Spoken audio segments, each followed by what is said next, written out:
Hello everyone, আমি পূজা। নতুন একটা ভিডিওর সাথে তোমার জন্য অনেক অনেক ওয়েলকাম। তোমরা সবাই কেমন আছো? আশা করি সবাই খুব ভালো আছো। আমি কিন্তু বেশ ভালো আছি। তো অনেক দিন পর আমি তোমাদের সাথে ছোট্ট একটা মিনি ব্লগ শেয়ার করছি, তেমন শেয়ার করা হয় না। তো আজকে ভাবলাম ছাদের উপরের ভিউটা যে তোমাদের সাথে শেয়ার করি। জাস্ট অসাধারণ ভিউ। তো এখান থেকে আমাদের তরসা যে নদীটা আছে সেটাও দেখা যাচ্ছে, দেখতে পাচ্ছ কি সুন্দর একটা ভিউ দিচ্ছে।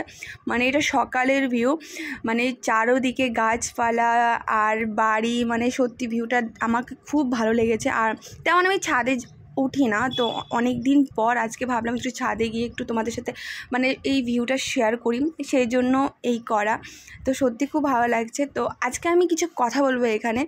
তো সবার জীবনে পার্সোনাল বলতে কিছু কিছু মানুষ ক্ষেত্রে আছে যে শত্রুর মতোই কাজ করে, সবার জীবনে আছে, আমার জীবনে, তোমাদের জীবনে, সবার জীবনে আছে যে পার্সোনালি কিছু কিছু মানুষজন আছে যে তোমাকে সামনের দিকে না পারলে তোমার পিছন দিকে কিন্তু মানে তোমার বদনাম করে বেড়াবে, তোমার সাথে খারাপ ব্যবহার করবে।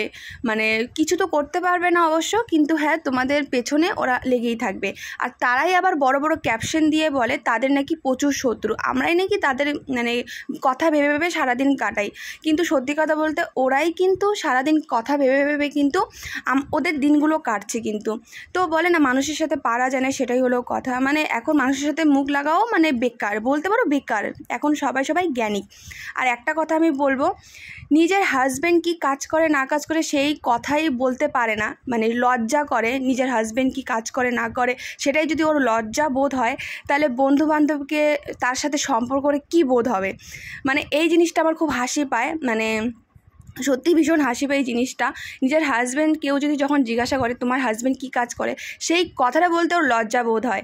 ওর নাকি বেকার মানে কাজ করে, কোনো চাকরি করে না। মানে এই জিনিসটা সত্যি একটা লজ্জাবোধ। নিজের একজন স্ত্রী হয়ে তার মানে স্বামীকে এমনভাবে এমন চোখে দেখে, তো সেই স্ত্রীর চোখে পুরো পৃথিবীটা কেমন হবে তোমরা একবার ভেবে দেখো তো। যেই স্ত্রী যদি স্বামী কী কাজ করে সেটাই যদি লজ্জাবোধ করে, তাহলে তার কাছে বন্ধু বান্ধব ফ্যামিলি মেম্বার কী বোধ হবে, মানে কী সম্পর্কটা থাকবে। সেটাই আমার বলা। তো এটাই বলবো, কিছু কিছু মানুষ মানে সামনের দিকে না বলতে পারে, পিছন দিকে বলে। আর একটা কথা কি, ওরা ভাবে কি তাদের কথাই আমরা সারাদিন ভেবে থাকি, কিন্তু অ্যাকচুয়ালি তারাই কিন্তু আমাদের কথা ভেবে ভেবে দিন কাটছে। তো তারা বোঝে না কিছু, মানে উল্টা ফুল্টা কথা বলে স্ট্যাটাসে দেয়, মানে তারা ভাবে প্রচুর জ্ঞানিক কথা, কিন্তু অবশ্যই সেই কোনো জ্ঞানিকদারি না। আর মানে বেফালতু কথা ভাবে, আর মাথা মোটা মানুষ একজন, কিছু বোঝে না, কিছু না। মানে কাকে কি বলতে হবে সেটা হয়তো ফেসবুকে শুধু সবাইকে দেখায় আমি খুব স্ট্যান্ডার্ড, আমি খুব ভালো, কিন্তু মোটেও না। পার্সোনালি বলতে গেলে ও একটা বোকা মানুষ। যাই হোক, এটাই আমি বলতে চাই, আর কিছু না। তো তোমাদের সাথে অনেক দিন এই ছোটো ছোটো মিনি ব্লগগুলো শেয়ার করছি এই কথাটা বলারই জন্য, কারণ বলা তো তেমন হয় না, সেই জন্য। তো কেমন লাগলো আমার এই দুই একটা কথা কাকে শোনানোর, অবশ্যই